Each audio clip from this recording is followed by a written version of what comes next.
I have the speaker. Come here.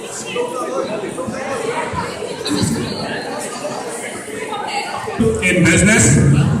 In addition to that, she is working on our political discussion startup, for which she has won some seed funding and also served as a VP of Public Relations for MannMukti, a South Asian mental health organization focusing on eradicating the stigma of mental health within the community.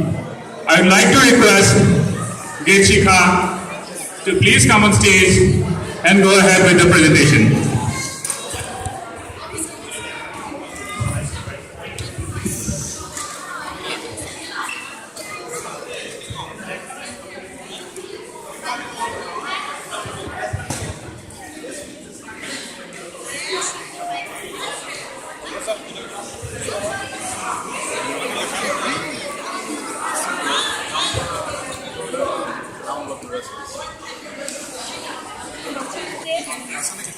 Hi everyone, I see a lot of familiar faces, but for those of you guys that don't know me, my name's Gitsika. I'm going to be talking about something pretty heavy, and then after that it'll be more like inspirational, so I would appreciate if everyone quieted down a little, because mental health is something that affects all of us in the community, and I really appreciate everyone's attention. When I get to the entrepreneurship stuff, you guys can be chill, it's fine. But the first thing I'm going to talk about is what brought me to speaking about this, right? So I studied in business and then worked in New York for a couple of years. And what I started noticing was that a lot of my friends and a lot of my coworkers, being South Asian, dealt with a lot of mental health issues, right? I've always been really fortunate because my parents have always been a set of siblings to me, so I've always been really open with them and they've always been really comforting. But I'm sure you guys know a lot of people within the South Asian community where not everything is spoken out, to the parents or to the relatives, because there's always auntie and uncle gossip, so no one feels comfortable letting people know what's going on in their life, right? Next slide, please.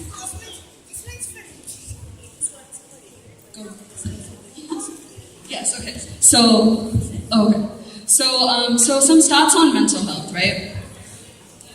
South Asians are just as likely as any other demographic in the United States to deal with mental health issues. Now, mental health isn't what they portray in the movies, right? Like some guy with bipolar disorder, it's not just that, or someone just sitting in bed doing nothing. Mental health is a spectrum, right? We, on a day-to-day basis, deal with things like anxiety or, having a downside after a failure in work or school and being sad for a considerable amount of time. Now, medically speaking, anxiety is only an issue.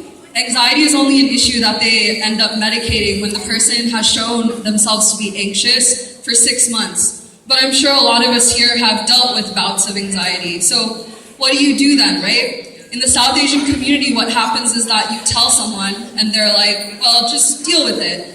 Everyone deals with hard times, so just power through. But sometimes what these people want is just someone to listen to them, right? The other statistic that's important is 1 in 2 people will experience some form of mental illness in their life. Now, this is any form, like I said, on a spectrum. 1 in 2, think about that statistic, right? So, I don't know, there's maybe 30, 40 people in here. 1 in 2, so 20 of us has gone through some sort of mental health issue in our lives, right? Or will, eventually.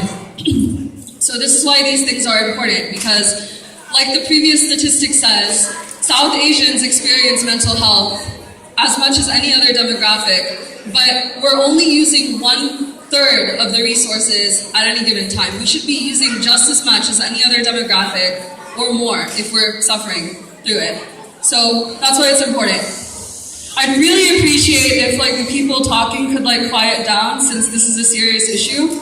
So once I get to entrepreneurship, y'all can chat. It's cool. Because, everyone might not be interested in that. But this affects our neighbors, our friends, our relatives. Super important to pay attention to. While you're taking your selfies, of course, that's totally fine. Just keep your ears open, please. And then the other statistic that I'd like to point at is that there are, every single day, 123 suicides in America. Some of these are South Asian people. So what work have I done? I'm not just, talking about this and being like, yeah, we need to do stuff. No, I'm actually sitting here and trying to make change. So if you can move to the next slide. I wanted to tell you guys about this organization that I've been working for. Maybe if you're friends with me on Facebook, you've seen me post about this. But it's this organization called MannMukti. And MannMukti literally translates to mental liberation. And what we basically do is we fight the stigma of mental health in the South Asian community through storytelling.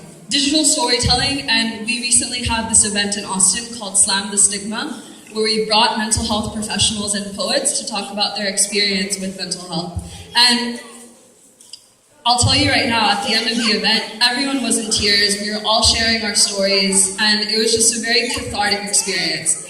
And the reason why I want you guys to give MannMukti a look when you guys get home, it's at mannmukti.org, is because we're making valid change, right? We recently got an email from a mother, a concerned mother, whose son was going through alcoholism, right? She listened to our podcast on MannMukti, which has been featured in other South Asian blogs as a podcast to listen to. It's just MannMukti, so if you want to look it up, just search the MannMukti podcast. And the subject of that podcast was an anonymous speaker talking about his experience with alcoholism. When this mother reached out to us, we directed her to the resources that were mentioned in the podcast, as well as with the person that we ended up interviewing after we got his permission. As of today, that person is 1 month sober. This is the valid change that we make in these people's lives, right? So for us, the biggest thing is spreading the message, right? If you believe that this is an issue and you opened your minds to the fact that this is something as a community we should all be responsible for, right? We should fight against this idea that this is not something we can talk about, or this is, not as important as actual physical problems that people have. Mental health is just as important as your physical health. So if you guys could do me a big favor when you guys get home today, if there's one thing you can take away from this, is to definitely check out that organization. Okay, so now moving on to the fun stuff. Entrepreneurship. I know a lot of you have been asking my parents and asking me what I've been doing with these seed funding things that I've been winning, right? But before I get into what I've been doing, I want to talk a little bit about entrepreneurship, right? Now, you guys don't have to raise your hand, but if you want to, that's fine. But how many of you know that as a South Asian, really the only jobs that you can look for are engineering, medicine, or any sort of science-related thing, right? So these are really the jobs that we end up growing up, that's all we hear about, right? Entrepreneurship provides us a path to not end up working for someone and making them millions, but taking an idea that we're interested in and growing on that and building an empire from that, right? And I know, at least for me, it seemed really intimidating because I'll think of people like Mark Zuckerberg and I'll be like, wait, how can I make a Facebook? Or how can I testify against Congress over a mistake that I did? That would kill me. But it's really, if you think of these 3 takeaways that I'm going to share with you right now, you can also join these entrepreneurship competitions and do well. The first thing that I want to say is that you just have to jump into it. There's an amount of risk that all entrepreneurs take, but while they're doing that, they're not thinking, oh, but I have this job, oh, I have school. Oh, what if it's not successful? Sometimes you just have to jump into it, and then as long as you apply concentrated effort and give it your time and dedication, then it'll turn into something fruitful. That's what I've learned with my experience. The other thing is that an idea is just an idea, and I guarantee that all of us here have a bunch every day. But the main thing is execution, right? So if you create a team, and you create the resources and you reach out to people that can mentor you and connect you to these resources, suddenly that idea becomes a business. So that's the biggest thing that people, I think, mess up on, is that they I had this idea months ago and now this other person has a business running around it. I could have done that. Okay, yeah, sure, maybe you could have. But that's why you need to act on your ideas when they happen. And something that I like to do is anytime I think of an idea, I just like to note it down. I might come back to it, I might not. But one thing is that when you have an idea and you don't act on it, or at least you don't acknowledge it, then it's going to float away from your brain and end up in someone else's, and they might do something about it, and they'll be $1 million richer in a few years, and you'll be thinking, oh, I should have acted on that. So that's one key takeaway. And then my third key takeaway is having an amazing support system. So my parents have always stressed the importance of education because knowledge is always going to be your friend. Everything else can literally leave you. Your money, your friends, your status, your house, literally everything. But at the end of the day, if you have knowledge, if you have mind capital, then you can do anything and you won't have to start from ground zero. So the important thing is when you have an idea and you want to act on it, you should have a very, very strong support system with you. People that you trust. Not someone that you think will steal your idea, because that's really bad and I would not recommend it, but people that are genuinely there to help you. So now onward to a topic that some of you guys have been curious about, is what I've been doing with my entrepreneurship. So basically, I've been creating this app that's focused on political discussions. Because on Facebook, a lot of the time what we see is that someone has a comment, and then that person's friends or people that are public will attack that person's idea, and it'll just be a dogfight in the comment section. What I wanted to create was a political discussion app that allowed for people to have a virtual safe space. Because a lot of what we've been seeing happening in America is a rapid form of polarization. And this is happening because people that felt like they weren't being heard feel like they're being heard by the wrong person. I'll give an example. I don't know if any of y'all are Trump supporters. If you are, don't tell me. But there are people that think Trump are actually listening to them after years of them feeling ignored or feeling ostracized by their fellow people, right?